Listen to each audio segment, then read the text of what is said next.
नमस्कार विद्यार्थी मित्रांनो, आपण जॉमेट्रीमध्ये chapter number 3 that is circle आणि या सर्कलवर आधारित प्रॉब्लेम सेट 3 याचा आपण विचार करतो आहोत.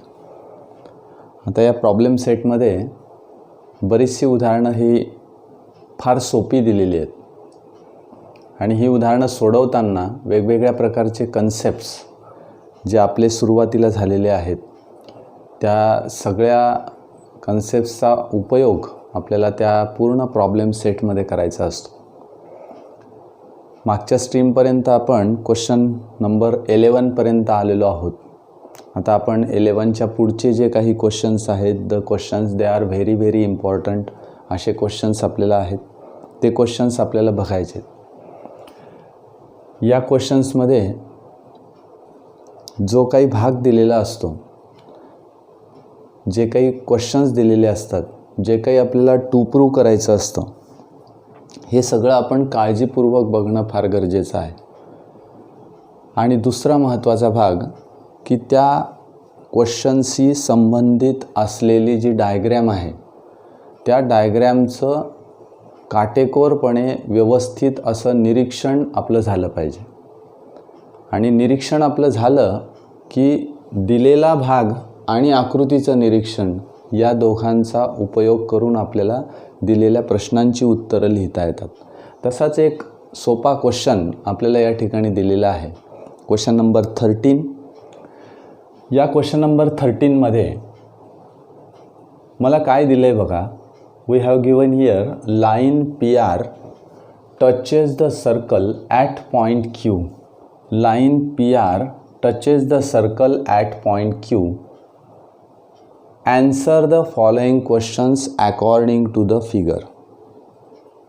एवढंच फक्त त्यांनी एकच वाक्य म्हटलेलं आहे आणि पुढे आपल्याला डायग्रॅमचं निरीक्षण करून काही क्वेश्चन्सचे ॲन्सर्स लिहायचे आहेत. यामध्ये एकूण 5 क्वेश्चन्स दिलेले आहेत. मी एकच क्वेश्चन लिहिलेलं आहे. 1 बाय 1 आपण एक एक क्वेश्चन बघणार आहोत. Question number 1 we are given what is the sum of angle TAQ and angle TSQ.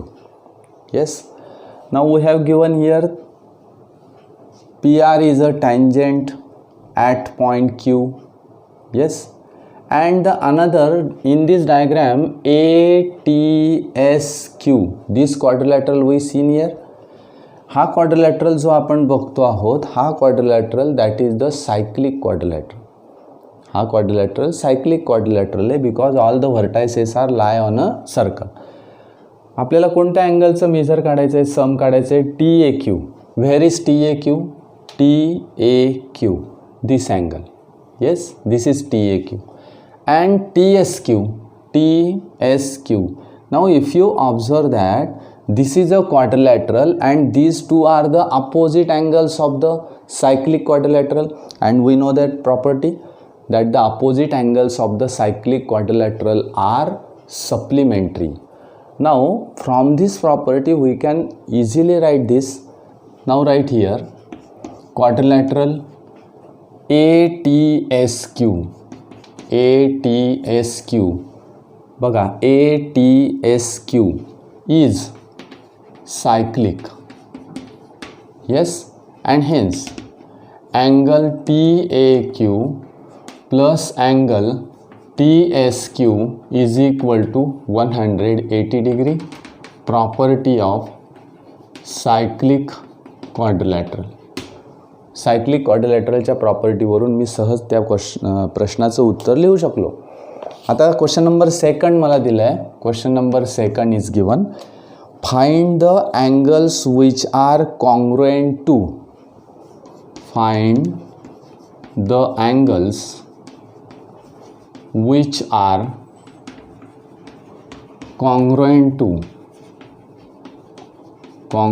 to angle AQP. Angle AQP. Now observe the angle AQP. AQP, this is the angle. हा बघा, याच्याशी congruent असलेले angles कोणते आहेत याचा विचार मला करायचा आहे.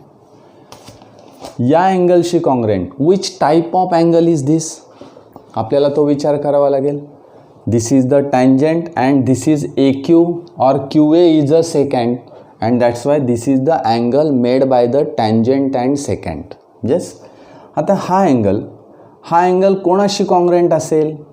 दिस angle is congruent with angle A T Q, याच्याशी कॉन्ग्रँट असेल. बघा हे दोन अँगल्स पुन्हा कॉन्ग्रँट आले. येस. हा अँगल याच्याशी कॉन्ग्रँट असलाच पाहिजे. येस.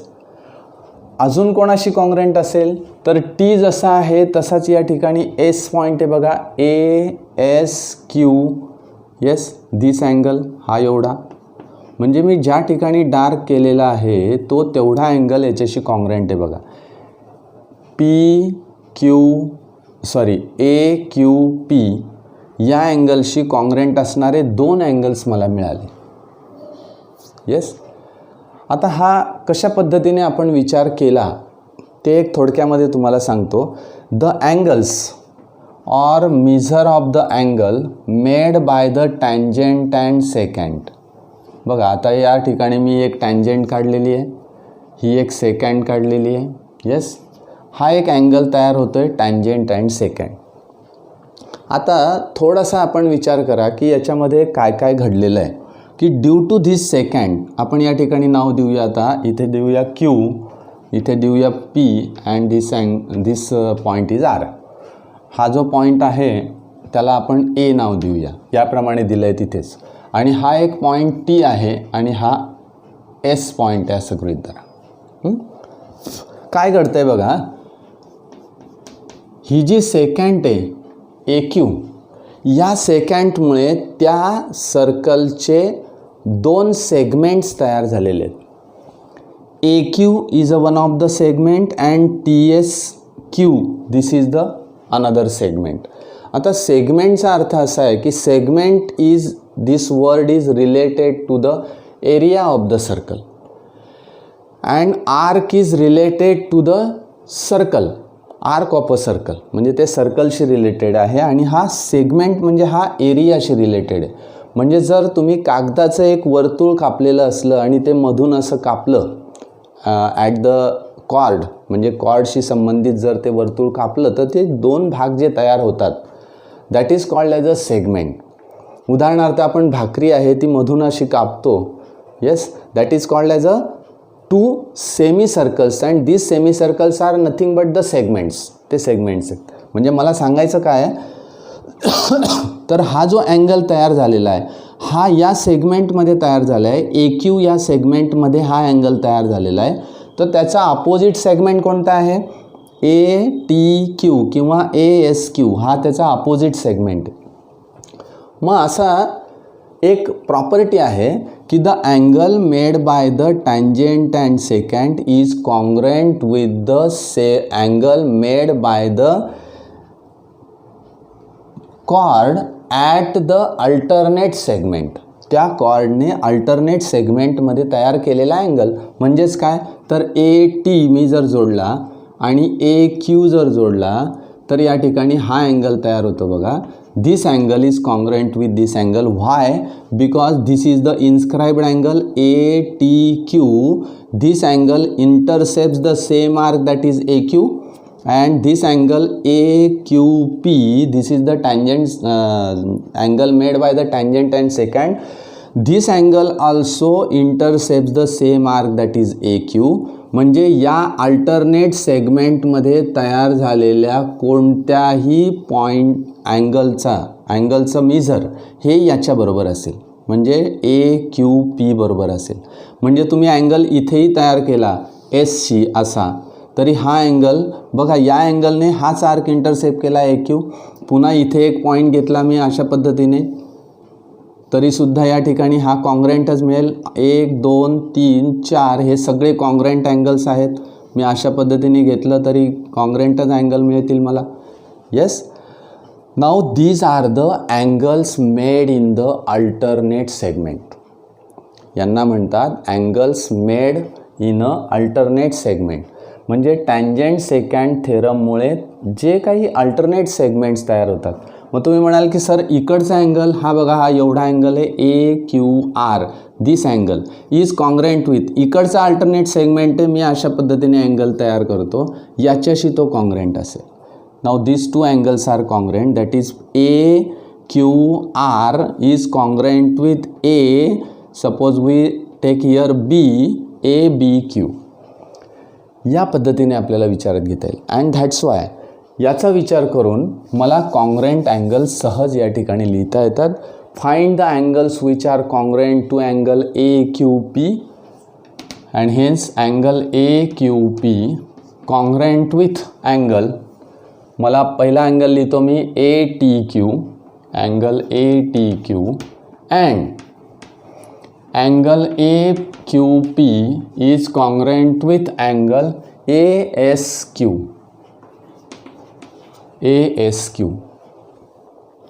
रिझन काय? रिझन देण्याची गरज नाही, किंवा reason is that the angles made in the alternate segments. Alternate सेगमेंट्समधले ते अँगल्स आहेत. येस. आता थर्ड क्वेश्चन आपण बघूया. Question number 3. Which angles are congruent to, which angles are congruent to angle QTS. QTS angle, QTS, yes, याच्याशी congruent असलेले angle बघा. QTS याच्याशी कोणते अँगल्स कॉन्ग्रेंट असतील? आता QTS या अँगलने SQ हा आर्क इंटरसेप्ट केलेला आहे. SQR या अँगलने सुद्धा SQ आर्क इंटरसेप्ट केलेला आहे बघा. हा SQ आर्क त्या दोघंही अँगलने केलेला आहे.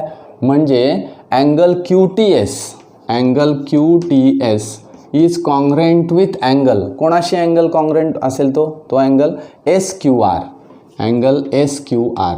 These are the again alternate segment, angles in the alternate segment म्हणून कॉन्ग्रेंट आहेत. सेकंड थिंग, पुन्हा तुम्ही जर बघितलं तर हा QS आर्क आहे, त्याने हा एक आर्क अँगल इन्स्क्राईब केलेला आहे, इंटरसेप्ट केलेला आहे. हा आर्क कोणी इंटरसेप्ट केलेला आहे अजून? तर QS आर्क पुन्हा QAS या अँगलने इंटरसेप्ट केलेला आहे. म्हणजे हा अँगलसुद्धा कॉन्ग्रेंट असेल कोणाशी? याच्याशी. These are the angles in the same arc बघा, परत मुद्दा आला. And hence angle QTS is again congruent with angle QAS. 3 questions आपण लिहिले. क्वेश्चन नंबर 4 आपल्याला बघायचा आहे. Question number 4 is given angle TAS. बघा आता TAS, दिस अँगल, हा अँगल किती दिलेला आहे? 65. This angle is 65. Find the measure of angle TQS. मला TQS या अँगलचं मेजर काढायचं. ओके, बघा TQS and arc TS. Where is arc TS? This is the arc TS. या TS आर्कचं मेजर मला काढायचं. It is very simple. Yes. पुन्हा question लिहितो मी. Angle TAS is equal to 65 degree. Then find measure of angle TQS and arc TS. आता हा इतका सोपा क्वेश्चन आहे बघा. TAS, आधी TASचं ऑब्झर्वेशन करू आपण. TAS हा जो अँगल दिलेला आहे, या अँगलने कोणता आर्क इंटरसेप्ट केलेला आहे बघा? TS. Yes. And that's why this is the inscribed angle. Means we write the formula of inscribe angle. Inscribe angle थेरमप्रमाणे मी फॉर्म्युला लिहिणार. TAS, measurement of angle TAS is equal to 1/2 measurement of arc TS. कशावरून? Inscribed angle theorem. By inscribed angle theorem मी हा formula लिहू शकलो. आता पुढे put the values. This angle is 65 is equal to 1/2 into measurement of arc TS. Yes, and what is measurement of arc TS? Is equal to 2 into 65, that is 130 degree. 130 degree मला हा arc मिळाला. एवढा कोणता? TS. TS हा arc मला 130 मिळाला. मग आता अँगल TQS मला काढायचा आहे. TQS तुम्ही जर बघितला तर ह्या TQSने सुद्धा तोच आर्क इंटरसेप्ट केलेला आहे. म्हणजे हा अँगल आणि हा अँगल एकाच आर्कमध्ये इन्स्क्राईब झालेले आहेत. सरळ मी खाली लिहिणार angle TAS is equal to angle TQS. Why? angles in same arc and hence angle TQS is equal to 65 degree. म्हणजे TQS मला हा अँगल सुद्धा किती मिळेल? 65 डिग्री मिळेल. येस, हे 4 क्वेश्चन आपण सोडवले. What about the 5th question?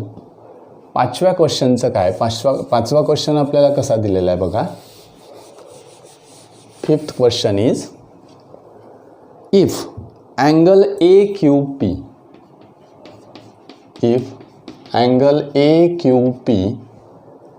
is equal to 42 degree and angle SQR is equal to 58 degree, find measure of angle ATS. Question दिला आहे. Question is very simple. AQP is given 42. आपण आकृतीमध्ये शोधायचं आहे बघा. AQP, this angle is 42. Yes, this angle is 42. SQR 58. SQR, this angle is 58.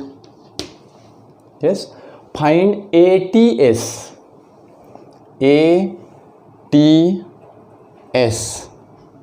याचं major मला पाहिजे. कोणाचं? ATS. याचं पूर्ण टोटल एवढं मेजर मला काढायचं आहे. येस, या टोटल अँगलचं मेजर मला काढायचं. आता तुम्ही जर विचार केला तर या अँगलने कोणता आर्क इंटरसेप्ट केलेला आहे? तर AQS हा आर्क इंटरसेप्ट केलेला आहे. मग या अँगलचं मेजर जर मला काढायचं असेल, याचं मेजर दिलेलं आहे.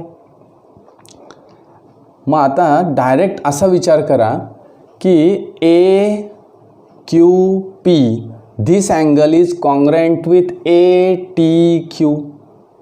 Yes, and angle SQR is congruent with angle STQ. Why? Because these are the angles in the alternate segment. Alternate segment मधले ते angles आहेत. आणि मग सरळ हे कॉन्ग्रेंट आहेत. म्हणजे हा 42 असेल तर this angle is 42 degree, this angle is 58. त्याच्यामुळे हा अँगल याने इन्स्क्राईब केला आहे म्हणजे हा असेल 58. फक्त काय करायचं आहे मला? यांची सम करायची. We have to make the sum of these angles. पण आता हा लिखाणाचा भाग आहे, हे आपल्याला लगेच समजायला पाहिजे की कशा पद्धतीने आपल्याला लिहायचं आहे. म्हणून मी फर्स्ट लिहितो angle AQP is equal to or congruent with angle ATQ. Yes, reason काय देणार मी? angles in alternate segment and hence angle ATQ is equal to 42 degree. Yes, again second angle SQR is equal to angle, बघा हा angle कोणाशी congruent आहे? याने हा QS arc intercept केला आहे, तर पुन्हा याने सुद्धा QS आर्क इंटरसेप्ट केला आहे म्हणजे STQ, angle STQ. Reason is same, that is angles in the alternate segment. Yes, and hence angle STQ is again 58 degree. Yes, given. Now angle ATS is equal to angle ATQ plus angle STQ. बघा या दोघांची बेरीज होईल. angle ATQ plus angle STQ is equal to, here is 42 plus 58 is equal to 100 degree. Means this angle ATS is 100 degree. ATS, this angle is 100 degree. अशा सोप्या पद्धतीने आपल्याला हा भाग सोडवावा लागतो. It is very very simple. ज्याप्रमाणे मला क्वेश्चन्स दिलेले असतात, observe the diagram and write the answers of the questions. हा अतिशय सोपा भाग या ठिकाणी आहे. याच्यामध्ये काहीच नाही, फक्त निरीक्षण करणं तुमचं सगळ्यात महत्त्वाचं आहे. तुम्ही जोपर्यंत निरीक्षण व्यवस्थित करत नाही, डायग्रॅम नीट समजून घेत नाही, तोपर्यंत आपल्याला प्रश्नांची उत्तरं सहजतेने लिहिता येत नाही. येस, आता तुम्हाला ती लिहिता यावी त्याच्यासाठी तुम्ही पर्याय काय करायचा आहे, तर त्याचा सराव केला पाहिजे. नेहमी ती उदाहरणं बघितली पाहिजेत. नेहमी त्या डायग्रॅमचं निरीक्षण आपण केलं पाहिजे. ओके, आपण पुढच्या क्वेश्चनकडे जाऊया. Question number 14. आता या क्वेश्चन नंबर 14मध्ये पुन्हा अतिशय सोपा भाग आपल्याला दिलेला आहे. आपण या प्रकरणामध्ये inscribe angle theorem, tangent second theorem, angles in the same arc, cyclic quadrilateral असे बरेचसे कन्सेप्ट त्या ठिकाणी शिकलेलो आहोत. या सगळ्यांचा एकत्रित विचार आपल्याला काही उदाहरणांमध्ये करावा लागतो. काही उदाहरणं आपल्याला लवकर फ्लॅश होतात की इथे मला काय वापरायचं आहे, कोणत्या प्रकारची प्रॉपर्टी मला त्या ठिकाणी वापरायची आहे. असा क्वेश्चन नंबर 14 आपण घेऊया. असं एक सर्कल दिलं आहे.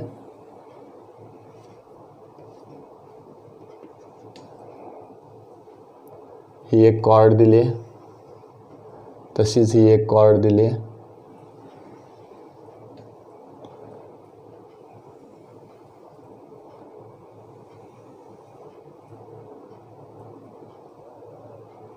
या कॉर्डचं नाव आहे PQ and this chord is RS. Yes, this centre is O. काय काय दिले बा. O is a centre of circle. O is centre of circle. Second thing, chord PQ is congruent with chord RS. बघा, chord PQ is congruent with chord RS given to you if angle POR not PQR, POR is equal to 70 degree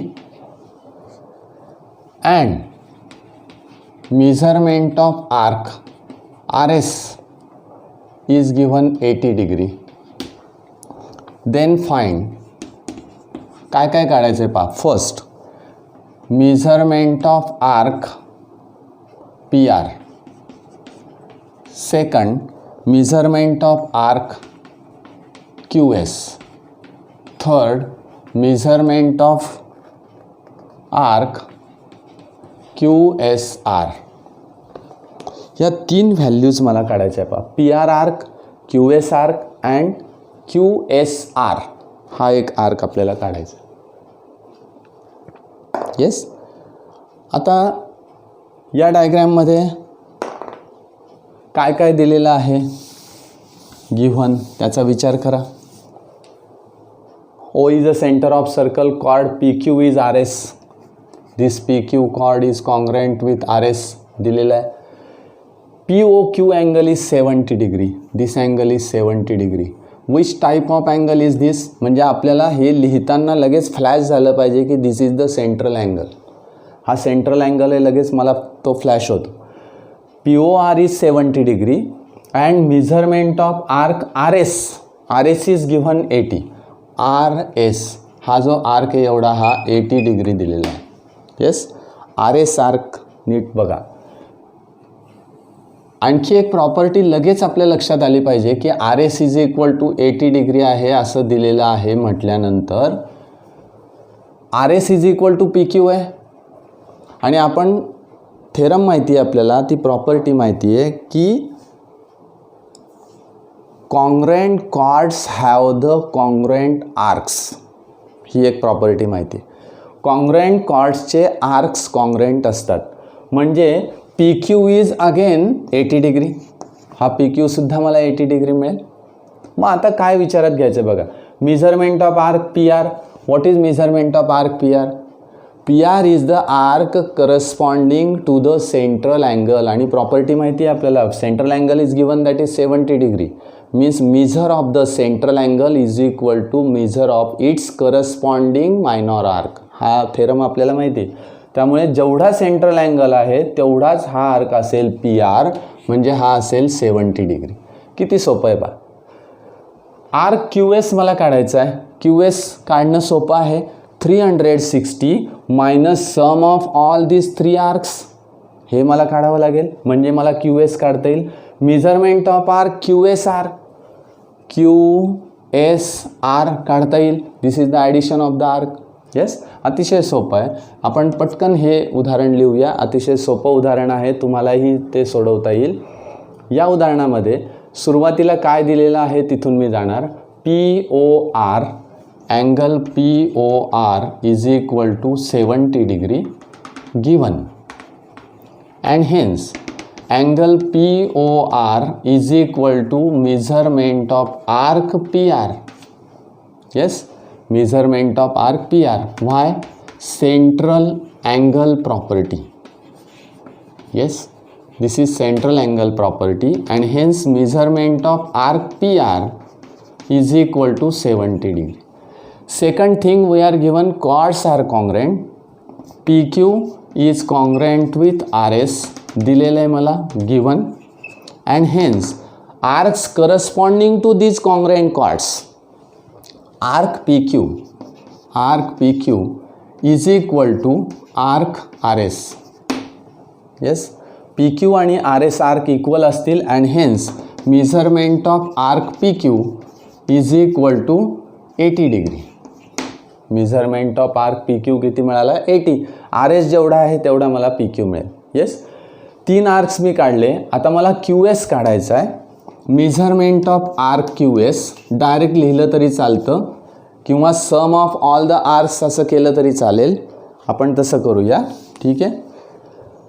measurement of arc Q S plus measurement of arc P Q, yes, plus measurement of arc P R and plus measurement of arc RS is equal to 360 degree. कोणकोणत्या values मला माहिती आहेत? Measurement of arc Q S मला काढायचा आहे, plus P Q is 80, P R is 80, R S is P R is 70, R S is 80 plus 80 and is equal to 360 degree. बघा, यांची बेरीज करा आता. 80 आणि 80 160, 160 आणि 70 म्हणजे 230. Measurement of arc Q S is equal to 360 minus 230 is equal to, बघा ठीक आहे, 8 आणि 7 15, 15 आणि 8 23, बरोबर आहे. 230 वजाबाकी करा, किती होईल? 0, 3 अँड 1, 130 डिग्री. म्हणजे हा जो क्यू एस आर्क मला मिळाला हा 130 डिग्री मला मिळाला. मग आता पुढे विचारलेलं आहे Q S R, measurement of arc Q S R is equal to sum of the 2 arcs Q S plus S R. Measurement of arc Q S plus measurement of arc S R. किती सोपं आहे, हे तुम्ही सहज करू शकतात. Q S is 130 and SR is 80, yes, and is equal to 210 degree. Yes, now in this way the examples we can easily solve. अशा पद्धतीने आपण सहज उदाहरण सोडवू शकतो. ओके, आता आपण काही कॉर्ड्सच्या बाबतीत आपल्याला 2-3 उदाहरणं दिलेली आहेत. ती उदाहरणं आपल्याला सोडवायची आहेत. ती अतिशय सोपी उदाहरणं आहेत. मी डायग्राम अशीच राहू देतो आणि याच डायग्राममध्ये पुढचा जो उदाहरणाचा भाग आहे तो या ठिकाणी मी घेतो. नेक्स्ट डायग्राम मला दिलेली आहे. क्वेश्चन नंबर आपण त्याला म्हणूया 15. क्वेश्चन नंबर 15 काय दिलेलं आहे बघा. There are 2 chords.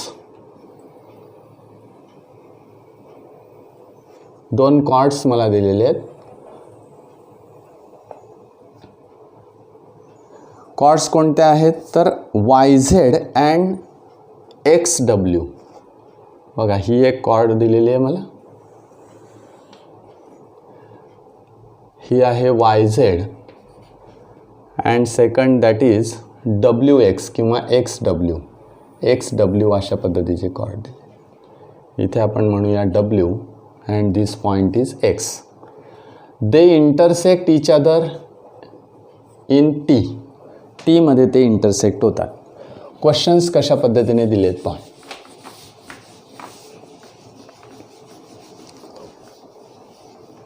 काही व्हॅल्यूज आपल्याला या उदाहरणामध्ये दिलेल्या आहेत आणि त्याच्यानंतर काही क्वेश्चन्स दिलेले आहेत.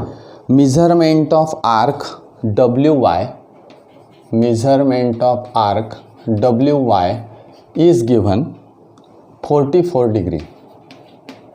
Second, measurement of arc ZX is equal to 68 degree. Yes. Then first question एवढा फक्त मला दिलेला भाग आहे. पहिला क्वेश्चन मला विचारला आहे find the measure of angle. Find the measure of angle. कोणता अँगल आहे तो ZTX. आता एवढाच विचार करूया आपण की मला ZTX अँगल काढायचा आहे. याच आकृतीवरून अजून पुढचा क्वेश्चन आहे तो मी पुढे घेतो. पण find the measure of this angle एवढाच अँगल मला काढायचा आहे ZTX. बरोबर. या अँगलचं मेजर मला काढायचं. मला 2 आर्क दिले बघा. WY is equal to 44. WY is equal to 44 and ZX is equal to ZX. This arc is given 68. काय करता येईल. मला माहिती आहे की when the vertex of the angle is in the interior of the circle then measure of that angle is equal to half of the sum of the arcs intercepted by the angle and its vertically opposite angle. म्हणजे त्या अँगलने intercept केलेला arc आणि त्याच्या vertically opposite अँगलने intercept केलेला arc त्यांच्या बेरजेच्या निम्मे. Yes. Now here vertex of angle ZTX is lie in the interior. Yes, and hence measurement of angle ZTX is equal to 1/2 measurement of arc WY plus measurement of arc ZX and half of sum of these two arcs. म्हणून 1/2 in bracket here is 44 plus 68 आणि त्याचे 1/2 करायचं आहे मला. म्हणजे 1/2 into यांची बेरीज करायची आहे. 8 आणि 4 12 6 आणि 5 11 म्हणजे 112. याला 2ने भागायचं आहे.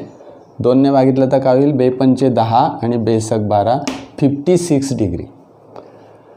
This is the measure of this angle that is 56 degree. Okay. हा पहिला क्वेश्चन झाला. सेकंड क्वेश्चन आपल्याला विचारलेला आहे इफ काही कंडिशन्स दिलेल्या आहेत पहा. If WT is equal to 4.8 TX is equal to 8.0. 8.0 means 8. YT is equal to 6.4 आणि विचारलेलं आहे find T Z. Find T Z. मग आता काय काय दिलेलं आहे ते थोडक्यात आपण उदाहरणामध्ये लक्ष द्यायचं किंवा डायग्रॅमकडे लक्ष द्यायचं आणि तिथे लिहायचं. पहा 4.8 डब्ल्यू टी मला दिलेलं आहे 4.8. Yes. Second T X is 8. T X is 8 and Y T is 6.4. Y T is 6.4. पुढे काय करणार मी? मला टी झेड काढायचं आहे. मग सिम्पल आहे. The two chords of a circle intersect in interior. म्हणजे इंटरसेक्टिंग सेगमेंट्सचा जो थेरम आपण बघितला त्या थेरमचा उपयोग आपल्याला या ठिकाणी करायचा आहे. हे लगेच लक्षात येतं. Here chords intersect in interior of circle and hence write the formula. Formula मला सरळ लिहिता येईल. पहा W T into T X is equal to Y T into T Z. फक्त मला व्हॅल्यूज टाकायचे आहे. What is W T? W T is 4.8 into T X is 8 is equal to Y T is 6.4 and into T Z. T झेडची value काढण्यासाठी 6.4ने मला याला भागावं लागेल. म्हणजे T Z is equal to मी असं लिहितो 4.8 इंटू 8 डिव्हायडेड बाय 6.4. येस. आता इथे पण एक दशांश चिन्ह आहे आणि इथे सुद्धा एकच आहे बघा 6.4. म्हणजे वरती मी 10ने गुणलं तर इथे 48 होईल, 48 होईल आणि इथे 64 होईल. ते करून घ्यायचं म्हणजे मग आपल्याला भाग द्यायला सोपं असतं. इथे मी लिहितो आता 48 इंटू 8 डिव्हायडेड बाय 64. सरळ मला भाग देता येईल. 8 1 8, 8 8 64 म्हणजे 48/8 असं मला मिळालं. पुन्हा ते रिड्यूस करा. 48/8 कितीने भाग जाईल? 4ने भाग जाईल. समजा आपल्याला समजलं नाही तर आपण एक एक रिड्यूस स्टेप करत जायच्या. 4ने भाग दिला तर 4 दुणे 8, 4 1 4 आणि 4 दुणे 8 बरोबर आहे. 8 सक 48. डायरेक्ट आपल्याला सुचलं तर लगेच आपण करायचं. इथे 8 आणि इथे 8 1 8 आणि 8 6 म्हणजे T Z is equal to 6. म्हणजे हे मी का सांगतोय की ज्यावेळेस आपल्याला असं भागाकार करावा लागतो, गुणाकार करावा लागतो, त्यावेळेस आपल्याला स्टेप्स माहिती पाहिजे. आपण ज्यावेळेस ह्या भागाकार करतो त्यावेळेस लगेच आठवत नाही, ठीक आहे हरकत नाही, पण तरी आपण रिडक्शन करत जायचं. रिडक्शन करता करता आपल्याला तो भाग लगेच लक्षात येतो आणि समजायला लागतो. T Z is equal to 6 मला मिळालं. आता एक क्वेश्चन पुन्हा दिलेला आहे याच्यावरच. Diagram is same. तो क्वेश्चन मी लिहितो. पुन्हा अशाच प्रकारची व्हॅल्यू आपल्याला काढायची आहे. If W X is equal to 25. Third question. If W X is equal to 25, Y T is equal to 8, Y Z is equal to 26, find W T. Find W T. Question अतिशय सोपा आहे.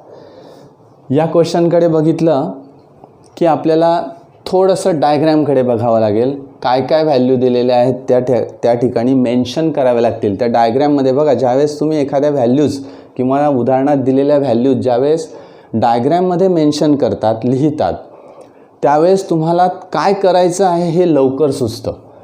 त्यामुळे परत परत आपल्याला उदाहरणाकडे आणि डायग्रॅमकडे बघावं लागत नाही. फक्त डायग्रॅमकडे बघून आपण सगळी कृती करू शकतो. It is very very important. त्यामुळे मी आता या ठिकाणी काही व्हॅल्यूज लिहितो आहे. त्या व्हॅल्यूज आपल्याला लगेच लक्षात येतील. बघा, W X is equal to 25. W X is equal to 25 म्हणजे टोटल एवढी जी सेगमेंट आहे ती 25 आहे. येस, आपण लक्षात घेतलं की ही 25 आहे. Y T is equal to 8. Y T is 8. YZ is equal to 26. बघा ही YZ 26 आहे एवढी. येस, म्हणजे ही एवढी 26 आहे. ठीक आहे, ही 26 आहे. मग आता बघा ही 26 आहे, ही 25 आहे. येस, मला काढायचं काय तर WT काढायचे. WT मला काढता येईल का? बघा विचार करूया आपण कशा पद्धतीने काढता येईल. कॅन यू फाइंड, बघा you are given YZ is equal to 26 and YT is equal to 8. Can you find TZ? या उदाहरणामध्ये TZ काढू शकतो आपण. येस, 26 मायनस 8 बरोबर. म्हणून मी इथे सुरुवातीला लिहितो हियर, या ठिकाणी काय करावं लागेल मला तर YT is equal to, here YT is equal to, direct मी लिहितो काही हरकत नाही. YZ इज इक्वल टू, एक मिनटं, YZ दिली आहे मला 26, YT दिली आहे 8, TZ काढायची मला. Here TZ is equal to YZ minus YT, YZ minus YT is equal to, मग YZ किती दिले 26 मायनस 8 इज इक्वल टू किती मिळेल 18. Yes, means TZ is 18. He TZ मला आता 18 मिळाल बरोबर. ही आहे 8, ही आहे 18. ठीक आहे, डायग्रॅममध्ये तुम्ही जर बघितलं तर ती लहान दिसते, ही मोठी दिसते, पण त्याची व्हॅल्यू ऑलरेडी लहान आहे, ही मोठी आहे. त्याच्यावर जाऊ नका, तो आपला भाग नंतर आपण त्याचा विचार करायचा नाही. ठीक आहे, 18 मला मिळाले. पुढे आता मला WT आणि TX याच्यामध्ये काहीच माहीत नाही, मला WT माहीत नाही आहे. मग सरळ मी इथं लिहितो let WT is equal to X. Then याचप्रमाणे मी जर केलं आणि WTची व्हॅल्यू मी X घेतली तर what is TX? TX is equal to 25 minus X, 25 minus X. लगेच मला कळेल. And hence chords intersect in interior of circle, then how we write the formula? Formula मला सरळ लिहिता येईल WT into TX is equal to, formula तोच राहील YT into TZ. Yes, WT is X, TX is 25 minus X is equal to YT is, where is YT? YT is 8, बघा YT 8 दिलेली आहे, into TZ is 18. ठीक आहे, मग आता हे सोडवावं लागेल मला. क्वाड्रॅटिक इक्वेशन तयार होईल बघा. 25x minus x² is equal to 18 into 8, 18 गुणिले 8, 8 64, 8 आणि 6 14, 144. ठीक आहे, आपण या ठिकाणी लिहूया minus x² plus 25x minus 144 is equal to 0. आता multiply by -1 x² minus 25x plus 144 is equal to 0. मी या पद्धतीने लिहिलं. आता 144 मला प्रॉडक्ट आला पाहिजे आणि सम इज -25 म्हणजे 16 and 9. येस, 16 and 9 मी जर घेतलं तर मला 25 मायनस 25 मिळते, म्हणजे -16 and -9. These are the factors. Means right here x minus 16 and in another bracket x minus 9 is equal to 0 and hence x minus 16 is equal to 0 or x minus 9 is equal to 0 and hence x is equal to 16 or x is equal to 9. आता तुम्ही जर if x म्हणजे WT, if WT is equal to 16 then xt is 9, कारण 25 minus 16 असं तुम्हाला करावं लागेल. म्हणजे ह्या 2 व्हॅल्यूज तुम्हाला मिळतील. यांच्यापैकी कोणती व्हॅल्यू आहे ते आपण ठरवायची. आपल्याला जी लागली ती व्हॅल्यू आपण या ठिकाणून घेऊ शकतो. ओके, अशा पद्धतीचे उदाहरणं आपल्याला या ठिकाणी सोडवायचे आहे. म्हणजे WT इज इक्वल टू 16 और 9 दोघंही व्हॅल्यू आपल्याला त्या ठिकाणी मिळू शकतात.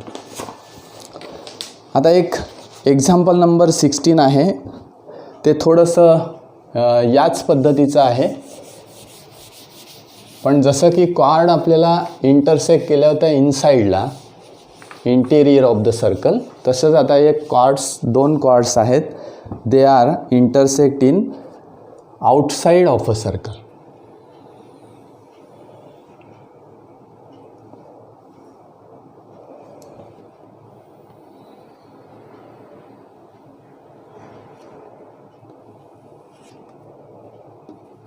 ठीक आहे, अशा पद्धतीचं सर्कल दिलं आहे. This is a one of the chord, sorry yes one of the chord, or we say that it is also second. and second chord आपल्याला अशा पद्धतीने दिली, A, B, C, E, this point is D.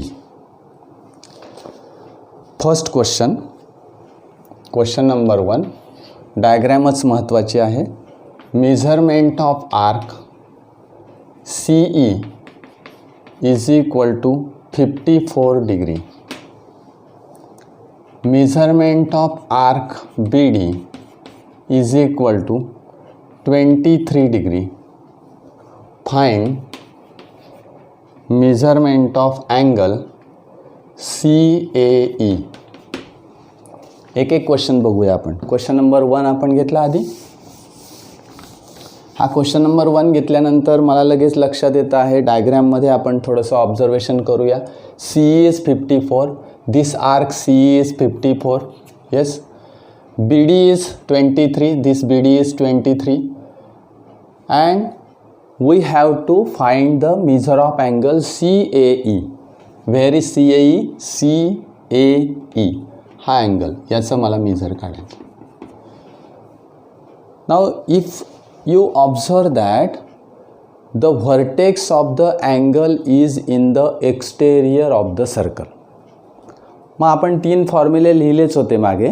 when the vertex of the angle is on the circle, when vertex of the angle is in the interior of the circle, and vertex of the angle is in the exterior of the circle. याचा एक वेगळा formula आहे, तो तुम्हाला लगेच आठवला असेल की आपल्याला या ठिकाणी लिहायचं आहे. मग आता here vertex of angle CAE is lie in exterior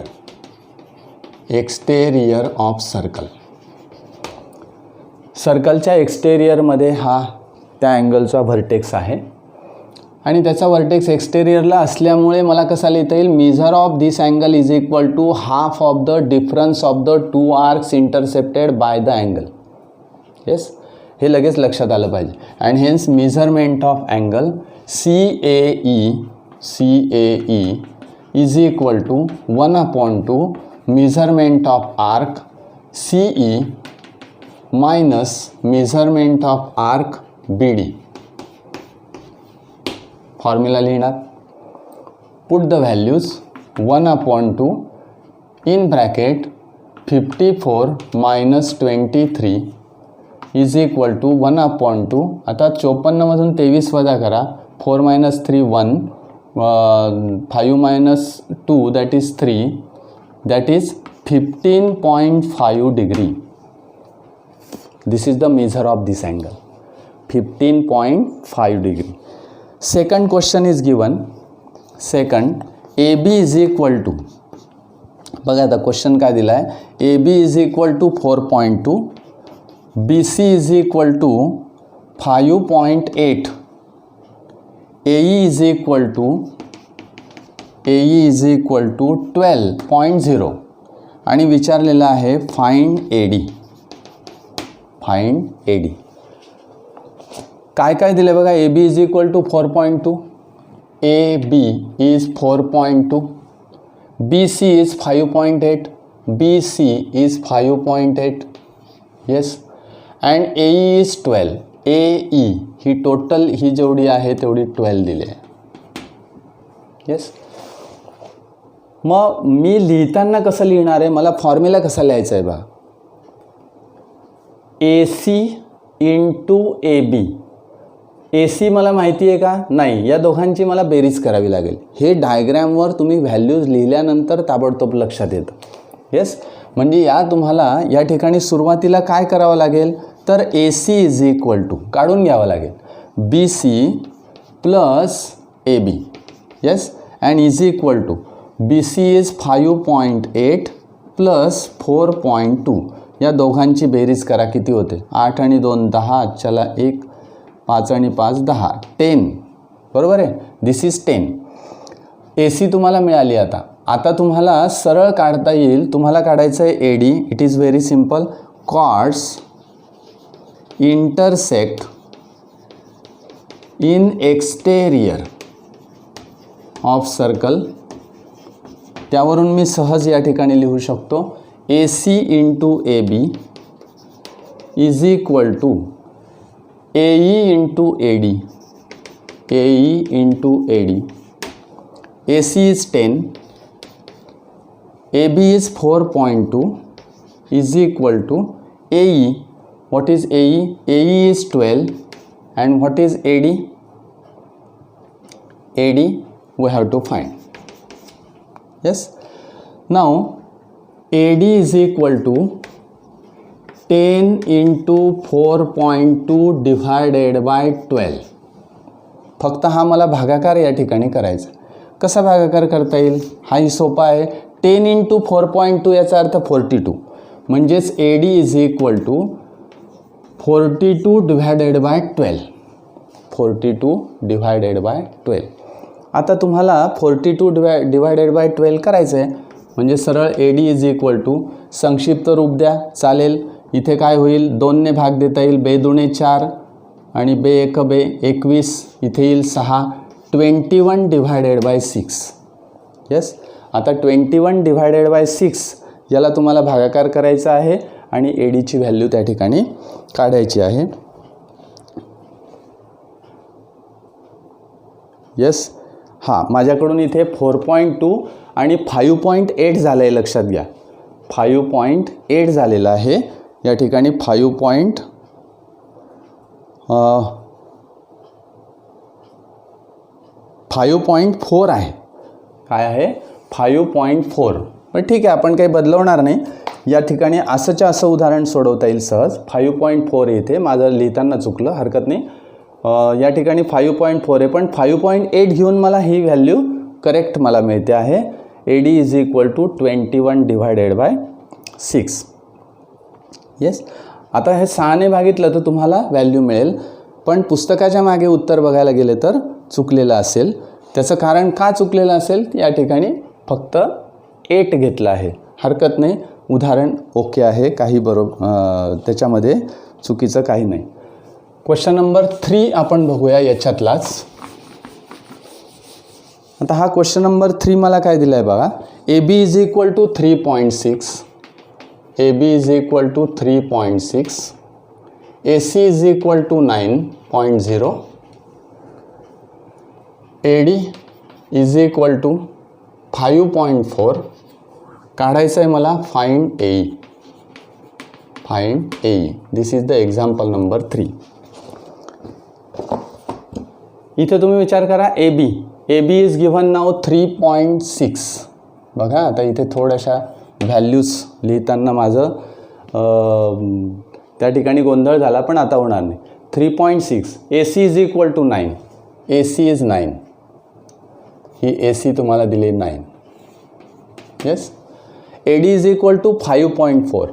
AD is 5.4. Yes. आता काढायचं काय बघा, AE. AE मला काढायचे. AC दिलेली आहे, येस. AB दिलेली आहे, येस. सरळ मला आता फॉर्म्युला लिहायचं आहे. Here again chords intersect in exterior and hence write the formula AC into AB is equal to AE into AD. आणि सरळ तुम्ही व्हॅल्यू टाका. AC is 9, AB is 3.6 is equal to AE we have to find and AD that is 5.4. तुम्ही जर बघितलं तर AE is equal to 9 into 3.6 divided by 5.4. दोघेकडे 10ने गुणायचं, सरळ point निघून जाईल. 9 into 36 डिवायडेड बाय 54 आणि तुम्हाला सरळ या ठिकाणी करता येईल. 9 1 9, 9 6 54, 6 1 6, 6 6 36 means AE is equal to 6. अशी पटकन व्हॅल्यू तुम्हाला या ठिकाणी लिहिता येईल. तर अशा पद्धतीचे कॉर्ड्सचे 2 भाग आपण बघितले किंवा chords intersect interior and exterior असे याच्यावरची 2 उदाहरणं आहेत. या 2 उदाहरणामध्ये वेगवेगळी उदाहरणं त्या ठिकाणी दिली आहेत. म्हणजे जवळजवळ एका उदाहरणामध्ये 3, दुसऱ्या उदाहरणामध्ये 3, एकूण 6 क्वेश्चन्स आपण या ठिकाणी सोडवलेले आहेत. अतिशय सोपा भाग आहे. सोपी सोपी उदाहरणे या ठिकाणी दिलेली आहेत. पुढे काही उदाहरणं आपल्याला थोडेसे प्रूव्ह करण्याचे आहेत आणि काही हॉट क्वेश्चन्स आहेत, त्याला आपण हायर ऑर्डर थिंकिंग स्किलचे क्वेश्चन्स म्हणतो आहे. ते क्वेश्चन्ससुद्धा आपल्याला घ्यायचे आहेत. 1 बाय 1 आपण एक एक टप्पा गाठतो आहोत, कारण कन्सेप्ट जे असतात ते हळूहळू आपले असे बिल्डअप होत जातात आणि त्या कन्सेप्टनुसार मग आपल्याला विचार वेगवेगळा करता येतो. म्हणून हे छोटे छोटे उदाहरणं आधी सोडवून आपले ते कन्सेप्ट फिक्स करून घ्यायचे असतात. ओके, आज आपण या ठिकाणी थांबणार आहोत. या ठिकाणी जवळजवळ आता क्वेश्चन 16पर्यंत आपण आलेलो आहोत. पुढच्या स्ट्रीममध्ये अजून पुढचे काही 4-5 क्वेश्चन आपण महत्त्वाचे ते घेणार आहोत आणि टोटल क्वेश्चन सेट आपण याच पद्धतीने व्यवस्थितरित्या पूर्ण करूया. तुम्ही चांगलं लक्ष देता आहात, करता आहात, याचा मला आनंद वाटतो. असंच करत राहा आणि लवकर शाळा सुरू व्हावी असं मला नेहमी रोज असं वाटतं की आता उद्यापासून सुरू होईल का, लगेच सुरू झालं तर फार आपल्याला पटापट सगळी कामं करावी लागतील. तोपर्यंत एक काम करायचं तुम्ही की व्यवस्थित अभ्यास करून ठेवा. नंतर आपण शाळा सुरू झाल्यानंतर त्याची रिव्हिजन किंवा ते त्या पद्धतीने आपण घेण्याचा प्रयत्न करू. पण एवढा सिलेबस होणं अशक्य आहे, कारण शाळा सुरू केव्हा होईल हे माहीत नाही. झाल्यानंतरही एवढ्या कमी कालावधीमध्ये एवढा सगळा सिलेबस होणं अवघड आहे. त्यामुळे हा झालेला आहे, हा सिलेबस हा कंटिन्यू मी याच्या पुढे करणार आहे, ही बाब मात्र लक्षात असू द्या. ठीक आहे, आज आपण या ठिकाणी थांबूया. उद्याच्या स्ट्रीममध्ये पुन्हा भेटूया. धन्यवाद.